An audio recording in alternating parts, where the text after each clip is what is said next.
Welcome back royal diary YouTube channel. So இன்றைக்கி நம்ம இந்த வீடியோவில் டிஸ்கஸ் பண்ணக்கூடியது என்னென்னு பார்த்தீங்கன்னா, இஸ்ரோவுடைய research scientist and junior research ஃபெல்லோஷிப்கான பயோடேட்டா ஃபார்மேட் எப்படி ஃபில் பண்ணணுன்ற ஒரு பேசிக் ஐடியா தான் பார்க்க போகிறோம். ஸோ அதுக்கு முன்னாடி பார்த்தீங்கன்னா, இந்த ரெக்யூப்மெண்ட்டோடைய அட்வர்டைஸ்மெண்ட் நம்பர் ஓகேங்களா, NESAC RMT TEMP WI 01/2026 dated February 12, 2026 ஓகேங்களா.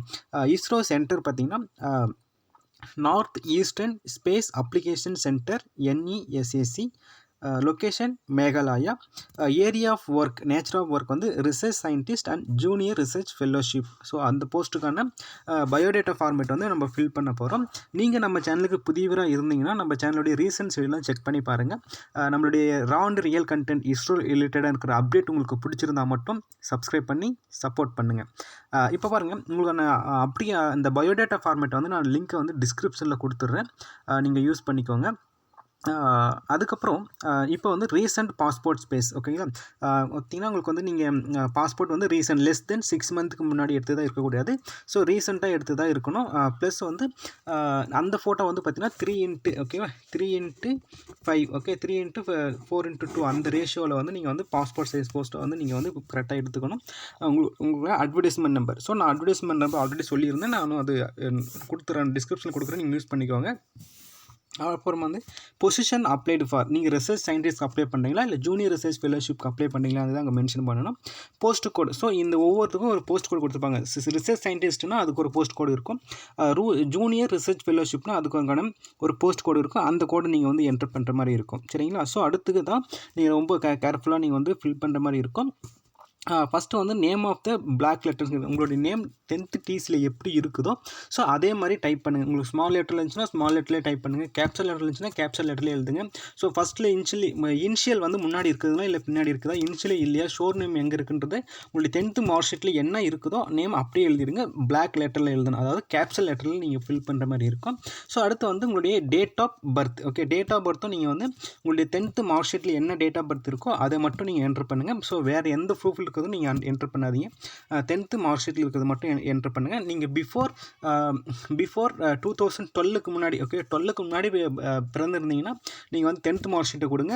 2012க்கு அப்புறம் பிறந்தீங்கன்னா நீங்கள் வந்து பர்த் சர்டிஃபிகேட்டில் என்ன டேட் ஆஃப் பர்த் இருக்கோ ஸோ அதுதான் நீங்கள் கொடுக்கணும், சரிங்களா.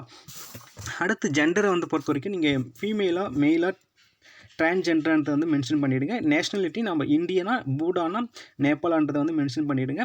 ஸோ அடுத்து உங்களோட ஃபாதர் நேம் இல்லை ஹஸ்பண்ட் நேம் எனிவேர் நீங்கள் ஃபில் பண்ணிக்கோங்க.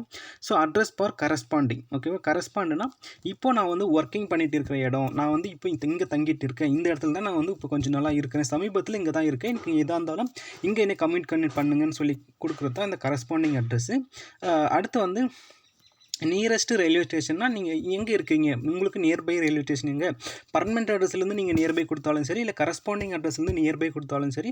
ஸோ உங்களுக்கு அதுக்கு ஏற்ற மாதிரி தான் உங்களுக்கான எல்லாமே கம்யூனிகேஷன் எல்லாமே கொடுப்பாங்க. பர்மனெண்ட் அட்ரஸ்னால் இதுதான் என்னுடைய பூர்வீகமான இடம், நாங்கள் இங்கே தான் இருக்கோம், எங்களுடைய சந்ததிகள்லாம் இங்கே தான் இருந்தாங்க, பேரண்ட்ஸ்லாம் இங்கே தான் இருந்தாங்க, இப்போ நானும் இங்கே தான் இருக்க போகிறேன்றது பர்மனெண்ட் அட்ரஸ். நீங்கள் ரெண்டுமே ஒரே அட்ரஸ் கூட கொடுத்துக்கலாம், no problem. Contact number, mobile number, so plus country கோடோடு நீங்கள் வந்து என்டர் பண்ணிவிடுங்க. ஸோ இதில் வந்து மிஸ்டேக்கே பண்ணிடாதீங்க, ஓகேங்களா. ஸோ அடுத்து வந்து என்னென்னா, இதில் வந்து நீங்கள் வந்து SC ST OBC person with disability X serviceman இந்த மாதிரி எதாவது இருந்துச்சுன்னா நீங்கள் எஸ்னா எஸ் கொடுங்க, நோனா நோ கொடுத்துடுங்க. அதுக்கப்புறம் உங்களுடைய குவாலிஃபிகேஷன், ஓகேங்களா. குவாலிஃபிகேஷனை பொறுத்த வரைக்கும் ஃபஸ்ட்டு வந்து நீங்கள் வந்து என்ன குவாலிஃபிகேஷன் வந்து லாஸ்ட்டாக முடிச்சிங்கன்றதை என்டர் பண்ணுங்கள். ஸோ இப்போ நீங்கள் MSc முடிச்சிருந்தால் MSc, PhD முடிச்சிருந்தால் PhD, போஸ்ட் டாக்டரேட் முடிச்சிருந்தால் post doctorate, first post doctorate, அப்புறம் PhD, அப்புறம் MSc, அப்புறம் BSc, 12th standard, 10th standard. So இந்த ஆர்டரில் தான் நீங்கள் வந்து ஃபில் பண்ணணும். ஸோ அடுத்து வந்து நீங்கள் என்ன ஃபீல்டில் பண்ணீங்க, இயர் ஆஃப் பாசிங் என்ன, போர்ட் ஆஃப் த யூனிவர்சிட்டி எவ்வளோ மார்க் நீங்கள் வந்து வாங்கியிருக்கீங்க, உங்களுடைய மேக்ஸிமம் மார்க் என்ன, CGPA என்ன, பர்சன்டேஜ் மார்க் என்ன, உங்களுடைய ரேங்க் என்ன. ஓகே, மோஸ்ட்லி ரேங்க் வந்து ஒரு யூனிவர்சிட்டியில் சொல்ல மாட்டாங்க, அது ரொம்ப ரேராக இருக்கும், மார்க் ஷீட்டில் வந்து மென்ஷன் பண்ணியிருக்க மாட்டாங்க. இப்போ உங்களுக்கு ரொம்ப அர்ஜென்ட்டுனா நீங்கள் வந்து டைரெக்டாக போய்ட்டு நீங்கள் வந்து ரிஜிஸ்டர் அங்கே யூனிவர்சிட்டியில் போய்ட்டு நீங்கள் ஒரு லெட்டர் ஒன்று எழுதி கொடுத்தீங்கன்னா உங்களுக்கு வந்து இப்போ சொல்லுவாங்க, செக் பண்ணி சொல்லுவாங்க, அதுக்கான ஃபீஸ் பேமெண்ட் பண்ணுற மாதிரி இருக்கும். ஸோ நீங்கள் வந்து கோர்ஸ் கம்ப்ளீட் பண்ணிட்டீங்களா இல்லையான்ற டீட்டெயில்ஸ் இவ்வளோ தான். ஸோ ரொம்ப சிம்பிள். இதெல்லாம் வந்து நீங்களே வந்து வேர்டிங்கில் வந்து டைப் பண்ணிக்கோங்க. ஸோ இவங்க கொடுத்துங்கிற அந்த காலம் வந்து அந்த ஃபார்மேட்டில் நீங்கள் டைப் பண்ணி எடுத்துக்கோங்க. அடுத்து வந்து நெட்டு கேட் எக்ஸாமினேஷன் ஏதாவது நீங்கள் குவாலிஃபை ஆகிருக்கீங்களா அப்படின்றத வந்து நீங்கள் மென்ஷன் பண்ணுங்கள். ஸோ நீங்கள் வந்து குவாலிஃபை ஆகிருந்தால் மட்டும்தான் எலிஜிபிலிட்டி. அடுத்து வந்து உங்களுடைய ஸ்கோர் கார்டு என்ன, ஸ்கோருடைய மார்க் என்னன்னு கேட்டிருக்காங்க, அது நீங்கள் சொல்லிவிடுங்க. Whatever applicant is having the described experience and knowledge of the position if yes. So நீங்கள் வந்து அது ஒர்க் பண்ணுறதுக்கான எக்ஸ்பீரியன்ஸ் நாலேஜ் உங்கள்கிட்ட இருக்கா அப்படின்னு பாருங்கள். ஸோ இருக்குன்னு எஸ் கொடுங்க. அதுக்கான டீட்டெயில்ஸும் இப்போ அட்டாச் பண்ணிவிடுங்க, டாக்குமெண்ட்டை அட்டாச் பண்ணிவிடுங்க. இப்போ நீங்கள் எங்கேயாவது ப்ரீவியஸில் ஒர்க் பண்ணிட்டு இருந்தீங்கன்னா அதுக்கான க்ரோனிகாலஜிகள் வரிசையாக, ஸோ ஃபஸ்ட்டு எங்கே ஒர்க் பண்ணீங்க, அதுக்கப்புறம் எப்போ ஒர்க் பண்ணீங்க, ஸோ எப்போவுமே லீஸ்ட்டாக வந்து என்ன முடிச்சிங்களோ அதுதான் வந்து ஃபஸ்ட்டு என்டர் பண்ணுற மாதிரி இருக்கும். ஓகேங்களா. ஸோ அடுத்து வந்து செலெக்ஷன் இந்த minimum time to join the position. Okay va.